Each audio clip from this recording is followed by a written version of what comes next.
Magandang umaga mga ka-junior. Ngayong araw po, puntahan po natin yung bangka natin. Magpapamontahe po tayo ngayon ng ating nabiling bangka. Yung nire-restore natin na bangka. Pakakasana po natin ng bagong makina. Dalawa pong makina ikakabit natin. Isang low speed, tsaka isang high speed. 12 horsepower diesel engine. Yan po yung pangkaraniwang ginagamit ngayon dito sa aming lugar. Tipid sa krudo, yan po.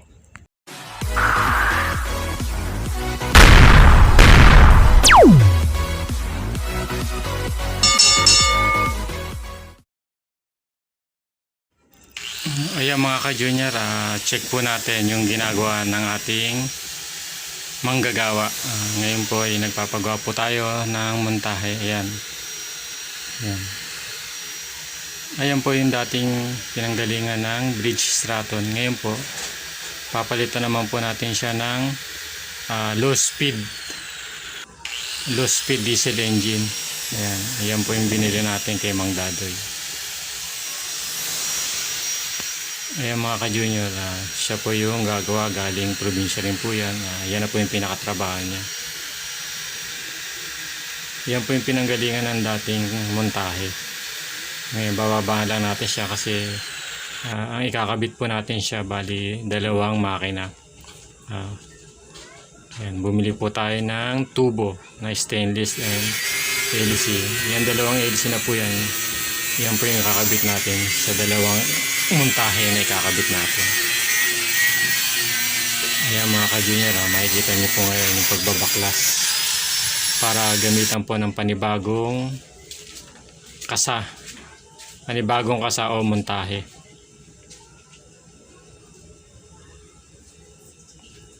Ayan mga ka-junior, check po natin.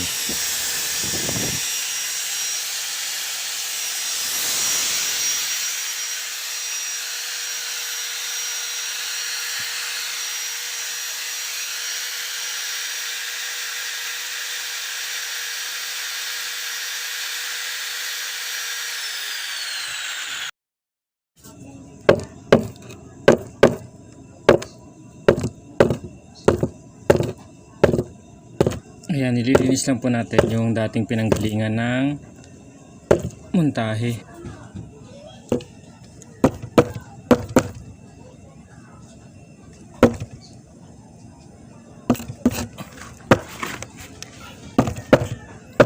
Ito po mga ka-junior yung ating low speed list po yan.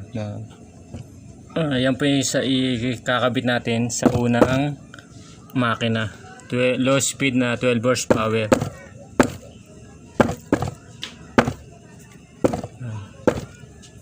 Pangkaraniwan kasi mga ka-junior, ganito na po yung ginagamit natin. Bihira na po yung gumagamit ng gasolina. Malakas mahal po kasi ang gasolina ngayon.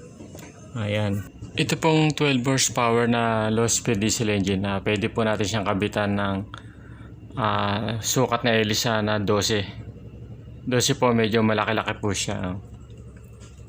Maganda na rin po itakbo yung or 12 or 11 media. Bray, shoutout ka na sa misis mo. Ayan. Ayan, nahiya tuloy. Ayan mga ka-junior, ito na po yung ating montahe. Kailangan po pag nagkabit po tayo ng montahe, level po siya dito sa segunyal tsaka sa ehe.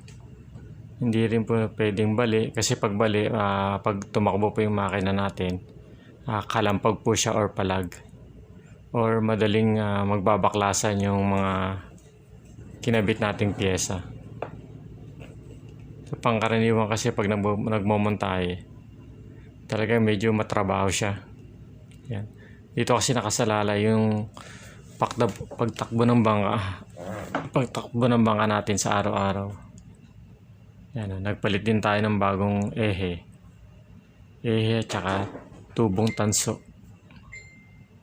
Yan yung gagamitin natin. Ayan mga ka-junior, ayan yung mga dating linis-linisin lang natin.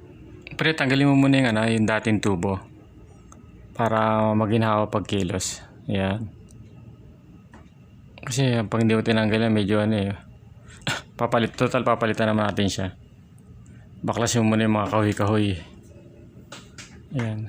Ayan po mga ka-junior. Diyan po natin kakabit yung bagong tubong binili natin.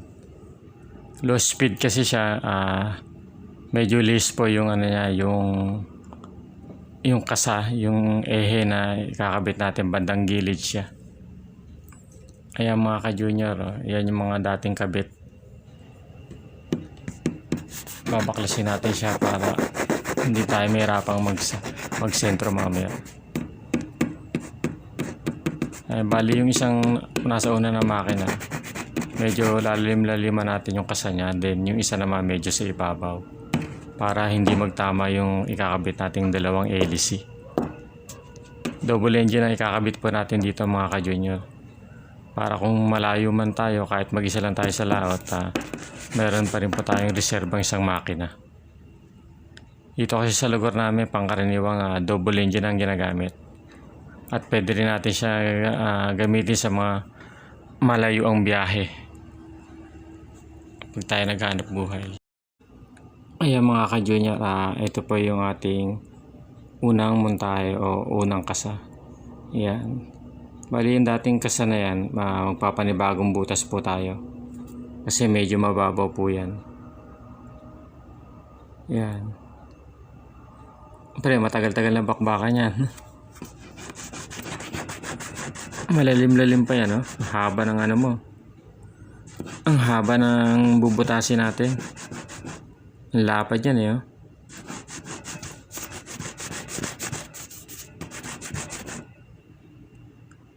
Buti matalis yung ano, kikil, ano, pait mo, no? Oo. Tagal-tagal din yan. Ayan mga ka-junior, pangkaraniwan yan. Hindi kasi, hindi siya abot ng barena natin at wala rin. Yung kabilang side kasi, inaabot ng tubig. Kaya nahirapan tayo magkut-kut-kut-kut. Maganda-ganda sana pre kung ano, no? Kung mahaba yung talim natin sa barena. Basta ako, inaabot lang ng tubig. Kung hindi inaabot ng tubig, pwede siyang pwede siyang salubungin sa kabila.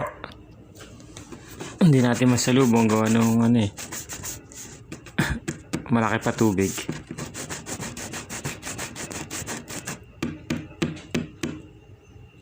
Ayan, ganda ng kahoy, lawahan pula. At tigas-tigas pa siya.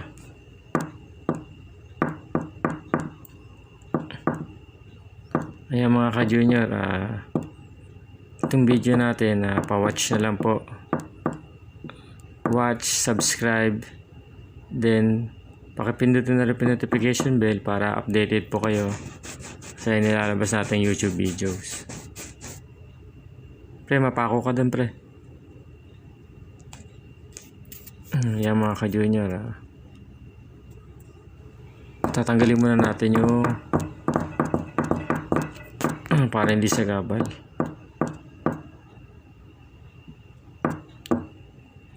Gipit eh.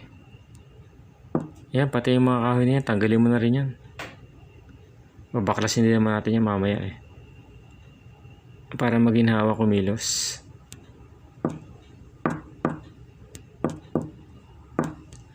Ayan.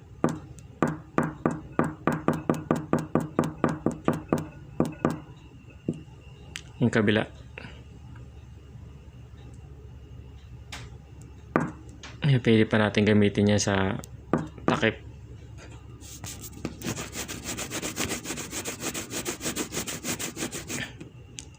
Yung mga junior, yung isang makina dyan natin pipesto mamaya.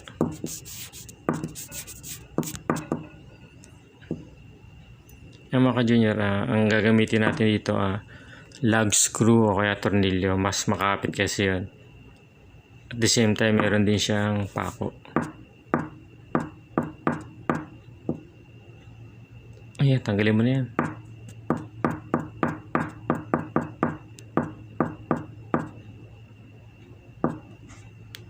Siyempre, kaya pansahig din natin yung mamaya. Ayan mga ka-junior, para maginhawa tayo kumilos. Nilinis-linis na natin yung mga pagpepesto ng ating mga makina mamaya.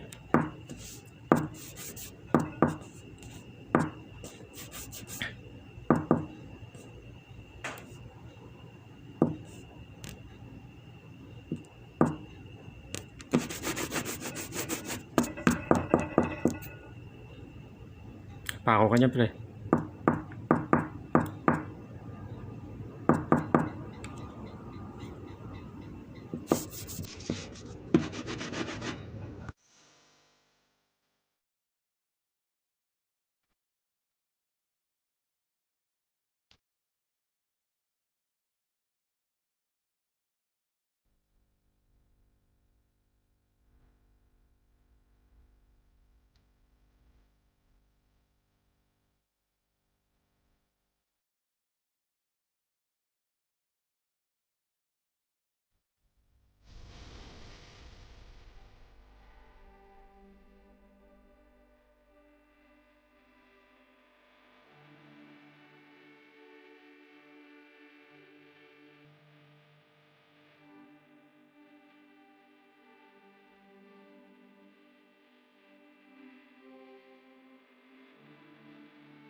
Ayan mga ka-junior, poporma lang po natin muna yung posisyon ng makina. Ang pansamantala lang muna yan. Ngayon, pag okay na yung kasa, tsaka yung pagkakabutas dun sa tubo, dun na natin siya ipipix. Kailangan pag nagmontahe tayo ng makina, kailangan naka-level talaga. Hindi pwedeng bali, hindi rin pwedeng liko. Kasi pag hindi balado o level, kalimitan masisira yung cross joint natin o yung goma. Tsaka magbabaklasan yan. Maselan po kasi pag dito banda sa kasa natin, yun ang pinakamaselan sa bangka. Yung pagkakasa. Ayun, makikita nyo po mga ka-junior, sinisentro na po ng ating manggagawa yung isang makina. Yan po yung unang makina.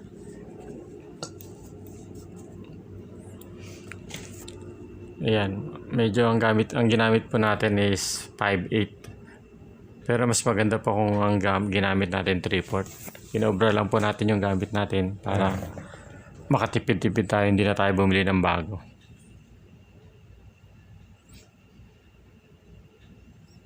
Ayan yung tubo, yung ehe natin yan.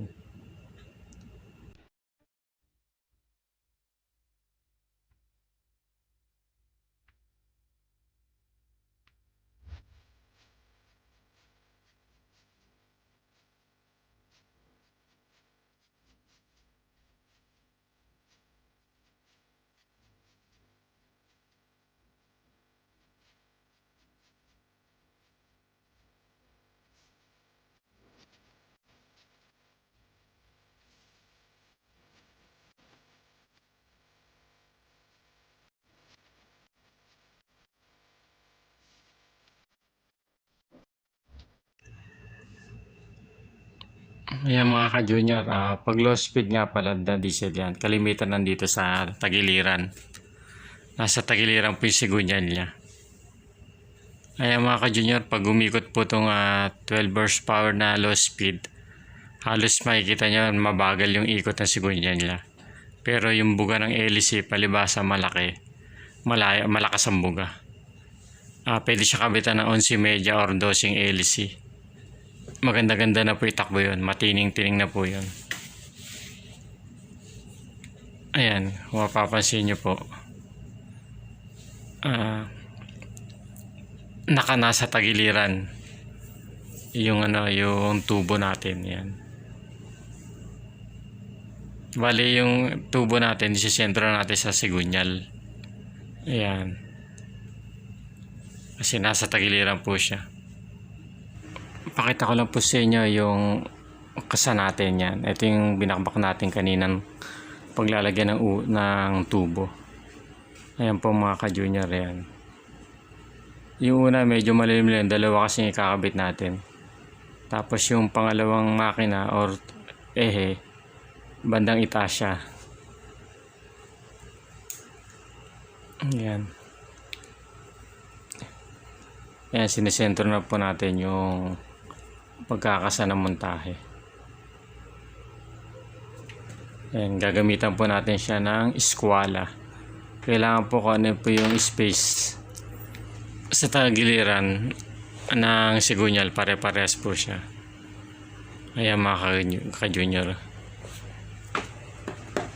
Ganyan po dapat.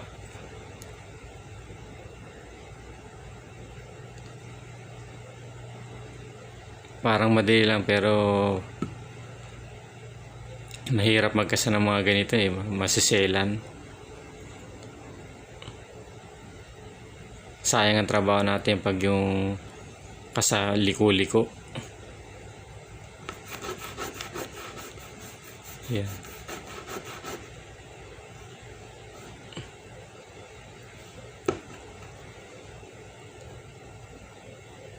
Ito pang karaniwang inaayawan ng mga manggagawa.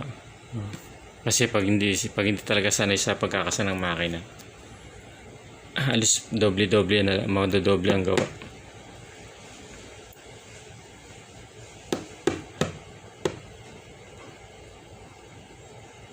Para maganda pagkakano niya.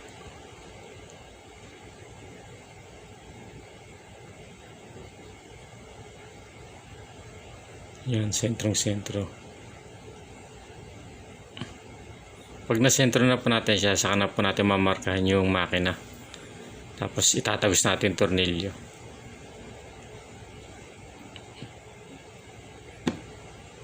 Ayan mga ka-junior, pinakita ko po sa inyo kung paano yung diskarte na pag mumontahe or pagkakasa ng makina. Hindi kasi natin siya makuwanan doon sa likod eh. Kaya dito natin siya kunin sa kabila.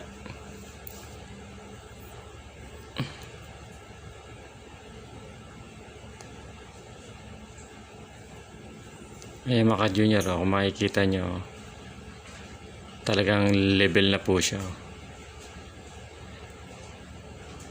Ayan. Tapos maya ipipix na lang natin siya. Ayan, ganyan lang po yung pagkakasa ng makina sa ehe. Ayan. Pag nakapix na siya, saka na natin siya ipopoxy na sabay. Ayan.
Ito po mga ka-junior, ito yung mga sinaunang kahoy.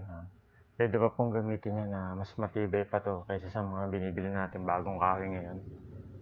Yan. Mga sinaunang kahoy po yan kaya matigas yan. Bali kanina na tapos na natin yung unang makina, ngayon pangalawang makina naman ipoporma natin yung pangalawang makina. Sabay-sabayin po na po natin epoxyin.